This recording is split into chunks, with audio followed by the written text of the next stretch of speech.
IPL ఇది కేవలం ఒక టోర్నమెంట్ కాదు, ఇది కలలు నిజమయ్యే వేదిక. ఇక్కడ ఒక్క ఓవర్ చాలు ఒక ఆటగాడి జీవితాన్ని పూర్తిగా మార్చడానికి. గత సీజన్లో 200+ స్కోర్లు చేసినా కూడా డిఫెండ్ చేయలేక తికమకపడిన ఒక జట్టు, ఈ సీజన్లో కూడా అదే పరిస్థితి. బ్యాటింగ్ ఫైర్, కానీ బౌలింగ్ పూర్తిగా ఫెయిల్. అదే సన్ రైజర్స్ హైదరాబాద్. అలాంటి జట్టులోకి కేవలం 30 లక్షల బేస్ ప్రైస్తో వచ్చిన ఒక యువ బౌలర్. ఎవరూ పెద్దగా పట్టించుకోలేదు. కానీ క్రికెట్లో కొన్ని క్షణాలుంటాయి. అవి వచ్చినప్పుడు ప్లేయర్ కాదు, చరిత్ర మాట్లాడుతుంది. 2026 ఐపీఎల్ రాజస్థాన్ రాయల్స్ ఎదుట మ్యాచ్ డెబ్యూ. మొదటి ఓవర్, ఒక్కసారిగా మ్యాచ్ మారిపోయింది. మొదటి వికెట్ వైభవ్ సూర్యవంశీ, రెండో వికెట్ ధ్రువ్ జురెల్, మూడో వికెట్ లువాన్ రే ప్రిటోరియస్. ఒకే ఓవర్లో 3 వికెట్లు. ఐపీఎల్ చరిత్రలో ఇదొక కొత్త రికార్డ్. స్టేడియం ఒక్కసారిగా నిశ్శబ్దం. ఇవడు ఎవరు? అక్కడితో ఆగలేదు. రెండో ఓవర్, రాజస్థాన్ కెప్టెన్ రియాన్ పరాగ్ అతన్ని కూడా అవుట్ చేసి మ్యాచ్ని పూర్తిగా మార్చేశాడు. ఇది అదృష్టం కాదు, ఇది ఒక కథ. నాగ్పూర్ అనే నగరం, ఒక సాధారణ కుటుంబం. అక్కడే ప్రారంభమైంది ఈ ప్రయాణం. చిన్నప్పట్నుంచి క్రికెట్ అంటే ఇష్టం, కానీ జీవితం సింపుల్ కాదు. 13 ఏళ్ల వయస్సులోనే సైకిల్ తొక్కుకుంటూ ప్రాక్టీస్కి వెళ్లేవాడు. స్కూల్కి ఆలస్యమయ్యేది, కానీ ప్రాక్టీస్ మాత్రం మిస్ అవ్వదు. అది టాలెంట్ కాదు, అది పిచ్చి. 16 ఏళ్ల వయస్సులో విదర్భ క్రికెట్ అకాడమీలో ఛాన్స్. అక్కడి నుంచి అసలు ప్రయాణం మొదలైంది. 19 ఏళ్లకు U19 ట్రయల్స్లో 36 వికెట్లు. అక్కడే ఒక నిర్ణయం, నేను ప్రొఫెషనల్ క్రికెటర్ అవ్వాలి అని. కానీ జీవితం సింపుల్గా వెళ్లలేదు.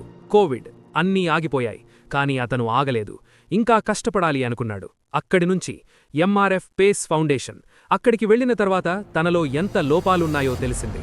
అది ఓ షాక్ కాదు, అది ఒక రియాలిటీ చెక్. అక్కడి నుంచి అతను మారిపోయాడు. డిసిప్లిన్, కంట్రోల్, స్పీడ్ అన్నీ ఒక్కొక్కటిగా బిల్డ్ అయ్యాయి. అతని వెనుక నిలిచింది కుటుంబం, ముఖ్యంగా అతని చెల్లి. చార్టర్డ్ అకౌంటెంట్ చదువుకుంటున్న ఆమె తన ఎగ్జామ్స్ పక్కన పెట్టి అతన్ని ప్రాక్టీస్కి తీసుకెళ్లేది. ఆమె రాత్రి చదువుతుండేది, పగలు అతనికి సపోర్ట్. ఆమె కష్టం అతని ప్రేరణ. నేనేదో ఒకటి సాధించాలి అనిపించింది. అక్కడి నుంచి డొమెస్టిక్ క్రికెట్, విదర్భ జట్టులోకి ఎంట్రీ. 10 ఫస్ట్ క్లాస్ మ్యాచుల్లో 27 వికెట్లు. ఇది స్టార్ట్ మాత్రమే. ఒకరోజు రణజీ మ్యాచ్ తర్వాత ఒక కాల్ వరుణ్ అరోన్ నుంచి SRH ట్రయల్స్కి రావాలని. అక్కడ అతను చేసింది ఒక్కటే, ప్లాన్ని ఎగ్జిక్యూట్ చేయడం. అది వాళ్లకి నచ్చింది. ఐపీఎల్ వేలం. అతను ఆలయంలో ఉన్నప్పుడు అతని పేరు పిలిచారు. సన్ రైజర్స్ హైదరాబాద్ 30 లక్షలకు కొనుగోలు చేసింది. అది అతని జీవితంలో గొప్ప క్షణం. తల్లిదండ్రుల ఆనందం, అతని కల నిజమైంది. కానీ అసలు కథ ఇంకా మొదలు కాలేదు. డెబ్యూ మ్యాచ్, ఒకే ఓవర్లో 3 వికెట్లు. రెండో ఓవర్లో కెప్టెన్ వికెట్. అది కేవలం పర్ఫార్మెన్స్ కాదు, అది ఒక ప్రకటన, నేను వచ్చాను అని.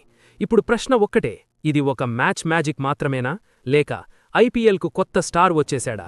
ఎందుకంటే బ్యాటింగ్ హీరోలు చాలామంది ఉంటారు, కానీ బౌలింగ్తో మ్యాచ్ని తిప్పేసేవాళ్లు చాలా అరుదు. ఆ అరుదైన జాబితాలోకి ఇప్పుడొక కొత్త పేరు చేరింది, ప్రఫుల్ హింగే. ఇది మొదటి అడుగు మాత్రమే. ఇంకా ఎన్నో మ్యాచులు, ఇంకా ఎన్నో వికెట్లు. కానీ ఒక విషయం మాత్రం ఖాయం, SRHకి చాలా రోజులుగా కావాల్సిన బౌలర్ బహుశా దొరికిపోయాడు. మీ అభిప్రాయమేమిటి? ఇది ఒక డ్రీమ్ డెబ్యూ మాత్రమేనా, లేక భవిష్యత్తులో టీమిండియా స్టార్ అవుతాడా? కమెంట్లో చెప్పండి.